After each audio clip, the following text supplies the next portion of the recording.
ನಮಸ್ಕಾರ. ಎಸ್ ನ್ಯೂಸ್ಗೆ ಸ್ವಾಗತ. ನಾನು ಎಸ್ ದೇವೇಂದ್ರಗೌಡ. ಇಂದಿನ ಮುಖ್ಯಾಂಶಗಳು. ಬಿಜೆಪಿಯಿಂದ ತುಂಗಭದ್ರಾ ಜಲಾಶಯದಿಂದ ಎಡದಂಡೆ ನಾಲೆಗೆ ನೀರು ಹರಿಸಲು ಪ್ರತಿಭಟನೆ. ತಾಲೂಕಿನ ಸಾರ್ವಜನಿಕರ ಆರೋಗ್ಯ ಕಾಪಾಡುವುದು ನಮ್ಮೆಲ್ಲರ ಕರ್ತವ್ಯ. ಬಸನಗೌಡ ಬಾದರ್ಲಿ. ಸಂಯುಕ್ತ ಹೋರಾಟ ಕರ್ನಾಟಕ ಜೆಸಿಟಿಯುನಿಂದ ಬೃಹತ್ ಪ್ರತಿಭಟನೆ. ಜೈಲ್ ಭರೋ ಚಳವಳಿ. ಸಿಂಧನೂರಿನಿಂದ 100 ಜನ ಭಾಗಿ. ಆನಂದ್ ಪಬ್ಲಿಕ್ ಶಾಲೆಯಲ್ಲಿ ಜಂತು ಹುಳಗಳ ನಿವಾರಣಾ ದಿನ ಬಗ್ಗೆ ಮಕ್ಕಳಿಗೆ ಜಾಗೃತಿ. ಡಾಕ್ಟರ್ ಮೇರಿ. ನಾಳೆ ನಗರದ ಟೌನ್ ಹಾಲ್ನಲ್ಲಿ ಮುಖ್ಯಮಂತ್ರಿಗಳ ವಿಡಿಯೋ ಸಂವಾದ ಕಾರ್ಯಕ್ರಮ. ಚಂದ್ರಶೇಖರ್ ಹಿರೇಮಠ್.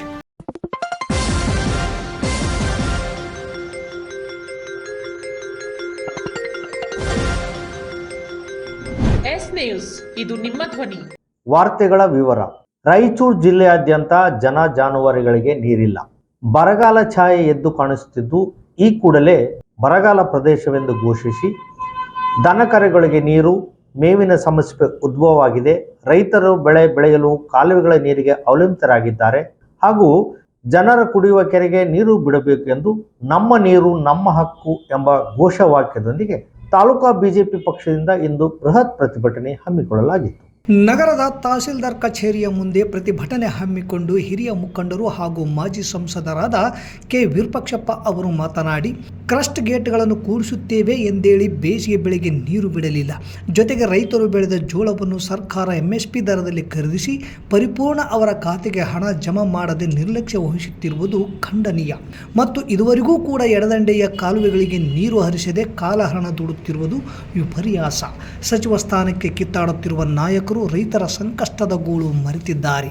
ಇದು ಭಂಡ ಮತ್ತು ದಪ್ಪ ಚರ್ಮದ ಸರ್ಕಾರ. ಟಿಬಿ ಡ್ಯಾಂನಲ್ಲಿ 75 ಟಿಎಂಸಿಗೂ ಹೆಚ್ಚು ನೀರು ಸಂಗ್ರಹವಿದ್ದರೂ ನೀರು ಬಿಡಲಿಕ್ಕೆ ಮೀನಾಮೀಸೆ ಎಣಿಸುತ್ತಾ ಕೂತಿದೆ. ಆದಷ್ಟು 2-3 ದಿನಗಳಲ್ಲಿ ಎಡದಂಡೆ ಕಾಲುವೆಗಳಿಗೆ ನೀರು ಹರಿಬಿಡದಿದ್ದರೆ ತುಂಗಭದ್ರಾ ಜಲಾಶಯಕ್ಕೆ ಒಳಪಡುವ ಎಲ್ಲ ಜಿಲ್ಲೆಗಳಿಂದ ಬೃಹತ್ ಹೋರಾಟ ಹಮ್ಮಿಕೊಳ್ಳಲಾಗುವುದೆಂದು ಎಚ್ಚರಿಸಿದರು. ನಂತರ ಬಿಜೆಪಿ ಮುಖಂಡ ಕೆ ಕರಿಯಪ್ಪ ಮಾತನಾಡಿ, ಈ ಹಿಂದೆ ಬಿಜೆಪಿ ಸರ್ಕಾರ 35 ಟಿಎಂಸಿ ನೀರಿದ್ದಾಗಲೂ ನೀರು ಬಿಟ್ಟ ಉದಾಹರಣೆ ಇದೆ. ಆದರೆ ಇಂದು 70 ಟಿಎಂಸಿಗೂ ಅಧಿಕವಾಗಿ ಡ್ಯಾಂ ಭರ್ತಿಯಾದರೂ ಕೂಡ ಕಾಂಗ್ರೆಸ್ ಸರ್ಕಾರ ನೀರು ಬಿಡದೆ ರೈತರ ಕಣ್ಣಲ್ಲಿ ನೀರು ತರಿಸುತ್ತಿದೆ. ಈ ಸರ್ಕಾರಕ್ಕೆ ರೈತರ ಬಗ್ಗೆ ಕಿಂಚಿತ್ತೂ ಬೆಲೆ ಇಲ್ಲ, ಅನುಕಂಪವೂ ಇಲ್ಲ. ಬರೀ ಖಾತೆಗಳ ಗುದ್ದಾಟದಲ್ಲಿ ನಿರತವಾಗಿದೆ. ಮೊದಲೇ ಕಳೆದ ಬೇಸಿಗೆ ಬೆಳೆ ಇಲ್ಲದೆ ಕಂಗಾಲಾಗಿರುವ ರೈತರಿಗೆ ಈ ಬೆಳೆಯಾದರೂ ಬೆಳೆಯಲು ನೀರು ಬಿಡಿ ಸ್ವಾಮಿ. ಮಾತೆತ್ತಿದರೆ ಪಂಚ ಗ್ಯಾರಂಟಿ ಅಂತೀರಿ, ಆದರೆ ರಾಜ್ಯದ ಅಭಿವೃದ್ಧಿ ಮರೆತೀರಿ. ಸರ್ಕಾರ ಬಂದು 4 ವರ್ಷವಾದರೂ ರಾಜ್ಯದಲ್ಲಿ ಅಭಿವೃದ್ಧಿ ಇಲ್ಲ, ಉದ್ಯೋಗ ಇಲ್ಲ, ಯುವಕರಿಗೆ ಭದ್ರತೆ ಇಲ್ಲ. ಸಂಪೂರ್ಣ ಕಾಂಗ್ರೆಸ್ ಸರ್ಕಾರ ವಿಫಲವಾಗಿದೆ. ಬಡವರನ್ನ, ಫುಟ್ಪಾತ್ ವ್ಯಾಪಾರಸ್ಥರನ್ನ ಸರ್ಕಾರ ತೆರವುಗೊಳಿಸಿ ಅವರ ಹೊಟ್ಟೆಗೆ ತಣ್ಣೀರು ಬಟ್ಟೆ ಹಾಕಿದ್ದೀರಿ. ಅವರು ಸುರಕ್ಷಿತವಾಗಿ ವ್ಯಾಪಾರ ಮಾಡಲು ಒಂದು ಸ್ಥಳವನ್ನು ಕೂಡ ನಿಗದಿ ಮಾಡಲಿಕ್ಕೆ ಆಗಲಿಲ್ಲ. ಈ ಸರ್ಕಾರಕ್ಕೆ ಇಂತಹ ಬೇಜವಾಬ್ದಾರಿ ತೋರುವ ನಿಮಗೆ ಜನರೇ ಮುಂದಿನ ದಿನಗಳಲ್ಲಿ ತಕ್ಕ ಪಾಠ ಕಲಿಸುತ್ತಾರೆ. ಖಾತೆಗಳ ಗುದ್ದಾಟದಲ್ಲಿ ರೈತರನ್ನು ಮರೆತ ಕಾಂಗ್ರೆಸ್ ಸರ್ಕಾರ ಎಂದರು. ನಂತರ ಎಂ ದೊಡ್ಡ ಬಸವರಾಜ್, ನಗರ ಮಂಡಲ ಅಧ್ಯಕ್ಷ ಸಿದ್ದರಾಮೇಶ ಮನ್ನಾಪುರ್, ಗ್ರಾಮೀಣ ಮಂಡಲ ಅಧ್ಯಕ್ಷ ಯಂಕೋಬ್ ರಾಮತ್ನಾಳ್, ಮುತ್ತು ಬರ್ಸಿ, ಮಧ್ವರಾಜ ಆಚಾರ್, ದೊರೆಬಾಬು, ಆದಿಮನಿ ವೀರಲಕ್ಷ್ಮಿ, ಮಮತಾ ಹಿರೇಮಠ್, ಸಹನಾ ಹಿರೇಮಠ್, ವೀರರಾಜು, ಲಿಂಗರಾಜು ಸೇರಿದಂತೆ ಅನೇಕ ಬಿಜೆಪಿ ಮುಖಂಡರು ಮಾತನಾಡಿ, ಸರ್ಕಾರ ಆದಷ್ಟು ಬೇಗ ಎಡದಂಡೆಯ ನಾಲೆಗೆ ನೀರು ಹರಿಸಬೇಕು, ಎಂಎಸ್ಪಿ ದರದಲ್ಲಿ ಖರೀದಿಸಿದ ಜೋಳದ ಹಣ ಮಂಜೂರು ಮಾಡಬೇಕು, ಸಿಂಧನೂರು ತಾಲೂಕನ್ನು ಬರಗಾಲ ಪೀಡಿತ ಪ್ರದೇಶವೆಂದು ಘೋಷಣೆ ಮಾಡಬೇಕು, ಬೆಳೆ ವಿಮೆಗೆ ಅತಿ ಬೇಗ ಸರ್ಕಾರದಿಂದ ಅನುಮೋದನೆ ನೀಡಬೇಕು, ರೈತರ ಪ್ರತಿ ಎಕರೆಗೆ ಪರಿಹಾರ ನೀಡಬೇಕು, ರೈತರ ಸಾಲ ಮನ್ನಾ ಮಾಡಬೇಕು ಎಂದು ಆಗ್ರಹಿಸಿ ಸರ್ಕಾರಕ್ಕೆ ಒತ್ತಾಯ ಮಾಡಿ ತಹಸೀಲ್ದಾರ್ ಕಚೇರಿಯ ಸಿಬ್ಬಂದಿಯಾದ ಅಂಬಾದಾಸ್ ಅವರ ಮೂಲಕ ರಾಜ್ಯಪಾಲರಿಗೆ, ರಾಜ್ಯದ ಮುಖ್ಯಮಂತ್ರಿಗಳಿಗೆ ಮನವಿ ಪತ್ರ ಸಲ್ಲಿಸಿದರು.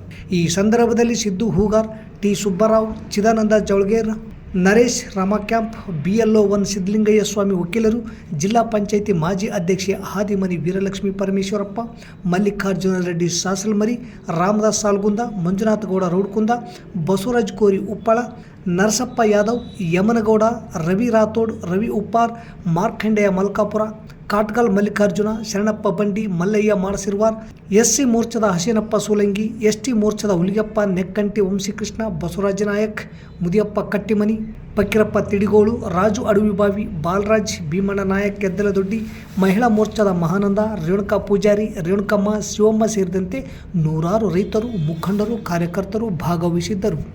ಆ ಒಂದು ಭರವಸೆ ಮೇಲೆ ನೀರು ಬಿಡುವಂತ ಕೆಲಸ 50 TMC ಆದ ಕೂಡಲೇ ಈ ಸರ್ಕಾರ ಪ್ರಾರಂಭ ಮಾಡಬೇಕಾಗಿತ್ತು ಅನ್ನುವಂಥದ್ದು. ಆದರೆ ಯಾರೂ ಕರ್ನಾಟಕದಲ್ಲಿ ಇರಲಿಲ್ಲ. ಎಲ್ಲರೂ ದಿಲ್ಲಿಯಲ್ಲಿ ಇದ್ರು. ಆ ಡ್ಯಾಮಿಗೆ ನೀರು ಬರ್ತವೆ ಬಿಡ್ತಾವೆ, ನೀರು ಬಿಡಬೇಕು ಬೇಡ. ಸಿದ್ದರಾಮಯ್ಯ ರಾಜೀನಾಮೆ ಕೊಟ್ಟ ನಂತರ ಹೊಸ ಮಂತ್ರಿಮಂಡಲ ರಚನೆ ಆದ ನಂತರ ನೀರಾವರಿ ಮಂತ್ರಿ ರಾಮಲಿಂಗಾರೆಡ್ಡಿ ಅವರು ಕೊಟ್ಟಿದ್ದಾರೆ. ಪಾಪ ಅವರು ಹೊಸರು. ರಾಮಲಿಂಗಾರೆಡ್ಡಿ ಅವರಿಗೆ ನೀರಾವರಿ ಅನುಭವ ಇಲ್ಲ ಅಂತ ನನಗೆ ಅನಿಸ್ತದೆ. ಅವರಾದ್ರೂ ಕೂಡ ಕಾಳಜಿ ವಹಿಸಬೇಕಾಗಿತ್ತು ಅಂತಕ್ಕಂಥದ್ದು. ಆದರೆ ನಮ್ಮ ಭಾಗದ ಶಾಸಕರು, ನಮ್ಮ ಭಾಗದ ಮಾಜಿ ಸಚಿವರು, ನಮ್ಮ ಭಾಗದ ಈ ತುಂಗಭದ್ರಾ ವ್ಯಾಪ್ತಿಯ ಬರ್ತಕ್ಕಂಥ ಎಲ್ಲ ಕಾಂಗ್ರೆಸ್ಸಿನ ಶಾಸಕರೆಲ್ಲರೂ ಕೂಡ ಇದರ ಬಗ್ಗೆ ಚಿಂತನೆ ಮಾಡಬೇಕಾಗಿತ್ತಲ್ಲ ಅನ್ನುವಂಥದ್ದು ನಮ್ಮೆಲ್ಲರಿಗೂ ನೋವು ತಂದಿರತಕ್ಕಂಥ ವಿಚಾರ. ಕರ್ನಾಟಕವನ್ನು ಬಲಿ ಕೊಡುವಂತ ಕೆಲಸ ಮಾಡ್ತಾ ಇದ್ದಾರೆ. ಈಗಾಗಲೇ ಖಾತೆಗಳು ಹಂಚಿಕೆ ಆಗಿಲ್ಲ. ಖಾತೆ ಸಲುವಾಗಿ 1 ತಿಂಗಳು ಡೆಲ್ಲಿ ಬೆಂಗಳೂರು ಅಡ್ಡಾಡುವಂತ ಕೆಲಸ ಮತ್ತು ಈಗಾಗಲೇ ತಾವು ಕೆನಾಲ್ ಹೊಡೆದ ನಂತರ ಸಾಕಷ್ಟು ಜನರು ಕೂಡ ಅಲ್ಲಿ ಹೋಗಿ ರೈತರು ಕೂಡ ಸಾಕಷ್ಟು ಗಲಾಟೆಯನ್ನು ಮಾಡಿದ್ದಾರೆ. ಆದರೆ ಮೊನ್ನೆ ತಂಗಡಿಗವರು ಕೂಡ ನನಗೆ ನೀರು ಬಿಡೋದು ಗೊತ್ತಿದೆ, ನೀವೇನು ಹೇಳೋದಂತ ರೈತರ ಮೇಲೆ ದೌರ್ಜನ್ಯವನ್ನು ಮಾಡುವಂತ ಸರ್ಕಾರ ಯಾವುದಾದ್ರೂ ಇದ್ರೆ ಇದು ಕಾಂಗ್ರೆಸ್ ಸರ್ಕಾರ. ರೈತರ ಮೇಲೆ ದೌರ್ಜನ್ಯವನ್ನು ಮಾಡಿ ಮತ್ತು ಈಗೇನು ಪಂಚ ಗ್ಯಾರಂಟಿ ಕೊಟ್ಟಿದ್ದೀವಿ, ನೀವು ಸಾಯೋವರೆಗೂ ಕಾಂಗ್ರೆಸ್ ಪಕ್ಷಕ್ಕೆ ಓಟ್ ಹಾಕುವಂತ ಉದ್ದೇಶದಿಂದ ತಮ್ಮ ಕಾರ್ಯಕ್ರಮಗಳ ಪಂಚ ಗ್ಯಾರಂಟಿ ಕಾರ್ಯಕ್ರಮ ಹೇಳೋದು ಬಿಟ್ರೆ ಬೇರೆ ಕೆಲಸನೇ ಇಲ್ಲ. ನೀವು ನೋಡ್ಬೋದು ಜಗತ್ತಿನ ಕರ್ನಾಟಕದಲ್ಲಿ ಈ ಕಾಂಗ್ರೆಸ್ ಅವರು ಅವ್ರ ಬಗ್ಗೆ ವಿಚಿತ್ರವಾಗಿ ಸ್ಟೇಟ್ಮೆಂಟ್ಗಳನ್ನು ಕೊಡುವಂತ ಕೆಲಸ ಈ ಸರ್ಕಾರದಲ್ಲಿ ಇರುವಂತ ಮಂತ್ರಿಗಳು ಈಗಾಗಲೇ ಸಾಕಷ್ಟು ಜನ ನಮ್ಮ ಯುವ ನಾಯಕರು ಕೂಡ ಮಾತಾಡಿದರು. ಬಹಳಷ್ಟು ಜನ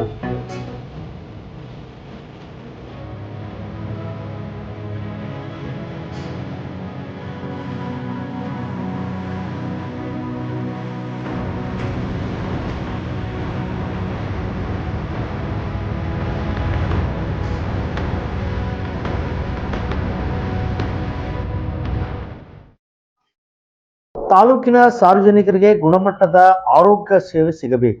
ಸಮಯೋಚಿತ ಆರೋಗ್ಯ ಸೇವೆ ಒದಗಿಸುವುದು ನಮ್ಮೆಲ್ಲರ ಜವಾಬ್ದಾರಿ ಎಂದು ತಾಲೂಕಾ ವೈದ್ಯಾಧಿಕಾರಿಗಳ ಸಭೆಯಲ್ಲಿ ವಿಧಾನ ಪರಿಷತ್ ಸದಸ್ಯರಾದ ಬಸನಗೌಡ ಬಾದರ್ಲಿ ಅವರು ಹೇಳಿದರು.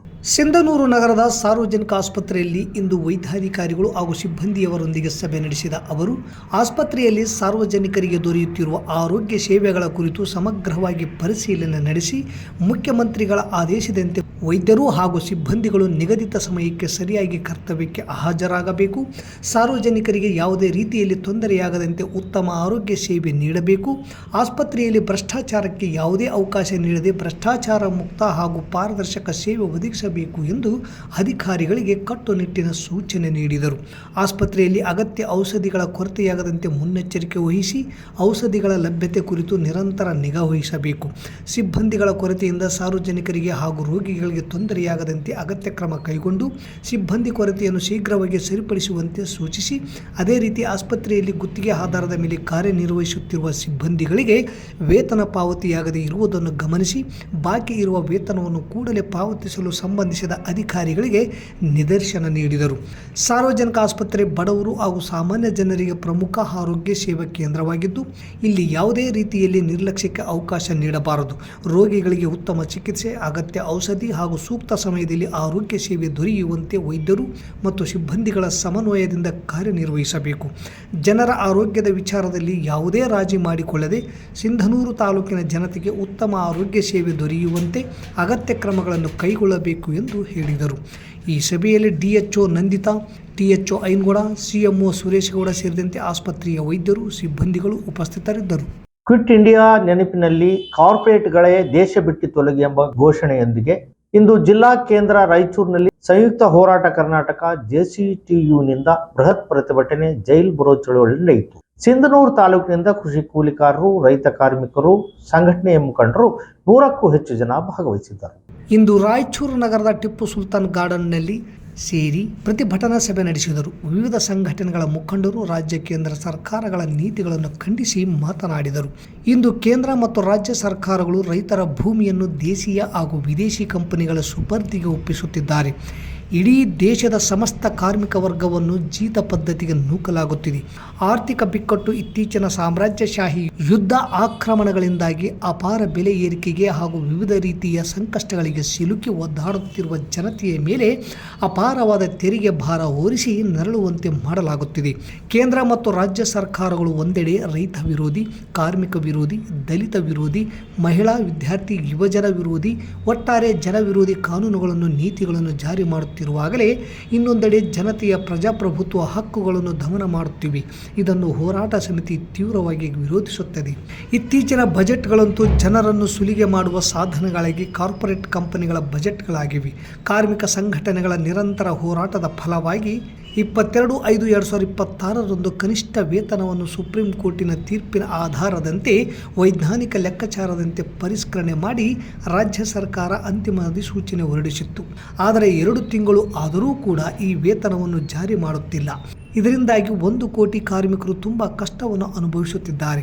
ರಾಜ್ಯ ಸರ್ಕಾರ ಮಾಲೀಕರ ಲಾಬಿಗೆ ಮಣಿಯದೆ ವೇತನವನ್ನು ಜಾರಿ ಮಾಡಬೇಕು. ಈಗಾಗಲೇ ಸಾಲದಲ್ಲಿ ಮುಳುಗಿರುವ ರೈತರ ಬದುಕು ಕಂಗಾಲಾಗಿದೆ. ಬಲವಂತವಾಗಿ ಭೂ ಸ್ವಾಧೀನ ಮಾಡಿಕೊಳ್ಳಲಾಗುತ್ತಿದೆ. ಕಾರ್ಮಿಕರ ಎಲ್ಲ ಹಕ್ಕುಗಳನ್ನು ಕಸಿದುಕೊಳ್ಳಲಾಗುತ್ತಿದೆ. ಪೆಟ್ರೋಲ್, ಡೀಸೆಲ್, ಗ್ಯಾಸ್, ವಿದ್ಯುತ್, ದಿನಸಿ, ಸಾರಿಗೆ ಹೀಗೆ ಪ್ರತಿಯೊಂದರ ಬೆಲೆಗಳು ತೀವ್ರಗತಿಯಲ್ಲಿ ದುಬಾರಿಯಾಗುತ್ತಿವೆ. ಇದರಿಂದ ಜನಜೀವನ ತೊಂದರೆಗೊಳಗಾಗಿದೆ. ಎಲ್ಲವನ್ನೂ ಖಾಸಗಿ ಕಂಪನಿಗಳಿಗೆ ಬಿಟ್ಟು ಕೊಡಲಾಗುತ್ತಿದೆ. ಸುಲಿಗೆ ಮಾಡಲು ಮುಕ್ತ ಅವಕಾಶ ನೀಡಲಾಗಿದೆ. ಪರಿಣಾಮ ಆದಾಯ ಕುಸಿಯುತ್ತಿದೆ. ಸಾಲ ಮತ್ತು ನಿರುದ್ಯೋಗ, ಬಡತನ ಬೆಳೆಯುತ್ತಿದೆ. ಇದಕ್ಕೆಲ್ಲ ಕೇಂದ್ರ ಮತ್ತು ರಾಜ್ಯ ಸರ್ಕಾರಗಳ ನೀತಿಗಳೇ ಕಾರಣವಾಗಿವೆ ಎಂದು ದೂರಿದರು. ಬೇಡಿಕೆಗಳು: ಬಲವಂತ ಹಾಗೂ ಅನ್ಯಾಯದ ಭೂ ಸ್ವಾಧೀನ, ಕಾರ್ಪೊರೇಟ್ ಭೂ ಕಬಳಿಕೆ ನಿಲ್ಲಿಸಬೇಕು. ಕಾರ್ಮಿಕ ಸಂಹಿತೆಗಳ ಜಾರಿಯನ್ನು ಹಿಂಪಡೆಯಬೇಕು.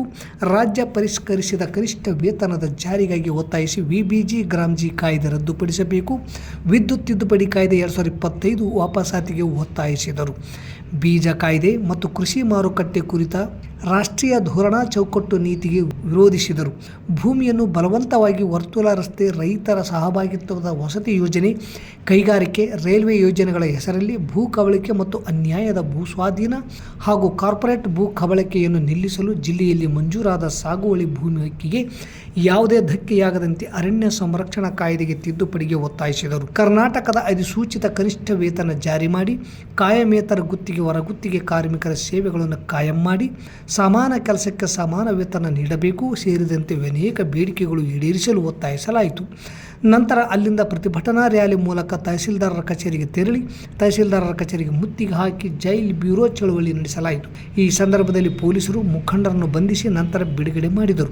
ಇದೇ ಸಂದರ್ಭದಲ್ಲಿ ಮುಖಂಡರಾದ KG ವೀರೇಶ್, ಚಾಮರಸ ಮಾಲಿಪಾಟೀಲ್, DS ಶರಣಬಸವ, ಬಸಲಿಂಗಪ್ಪ ನಗನೂರ್, ಮಹೇಶ್ ಚೀಕಲ್ಪರ್ವಿ, ಪ್ರಭಾಕರ್ ಪಾಟೀಲ್, ಕರಿಯಪ್ಪ ಅಟ್ಟೋಳಿ, ಸಂಗಯ್ಯ ಸ್ವಾಮಿ, ಬಾಸುಮಿಯಾ, ಜಿಂದಪ್ಪ ವಡ್ಡರ್, ಶ್ರೀನಿವಾಸ್ ಕಲವಲ್ದೊಡ್ಡಿ, ಮಲ್ಲನಗೌಡ, ಖಾಜಾ ಅಸ್ಲಾಂ, ಸಾಜಿದ್ ಹುಸೇನ್, ಅಂಜಿನಯ್ಯ ಕುರುಬದೊಡ್ಡಿ, ಮಾರೆಪ್ಪ ಹರ್ಬಿ, ಅಶೋಕ್ ನೀಲಗಲ್, ಗಿರಿಯಪ್ಪ ಪೂಜಾರಿ, ನರಸಣ್ಣ ನಾಯಕ್, ಸಬ್ಬೀರ್, ರಮೇಶ್ ವೀರಾಪುರ, ರುದ್ರಪ್ಪ ನಾಯಕ್, ವರಲಕ್ಷ್ಮಿ, H ಪದ್ಮ, ರಮಾದೇವಿ ರಂಗನಾಥ್, ಸಾಜಿದ್, ಮಹೇಶ್ ಚಿಕಲ್ಪರ್ವಿ, BN ಬಸಲಿಂಗಪ್ಪ ನಗನೂರ್, ಬಸವಂತರಾಯಗೌಡ ಕಲ್ಲೂರ್ ಸೇರಿದಂತೆ ಅನೇಕರು ಇದ್ದರು.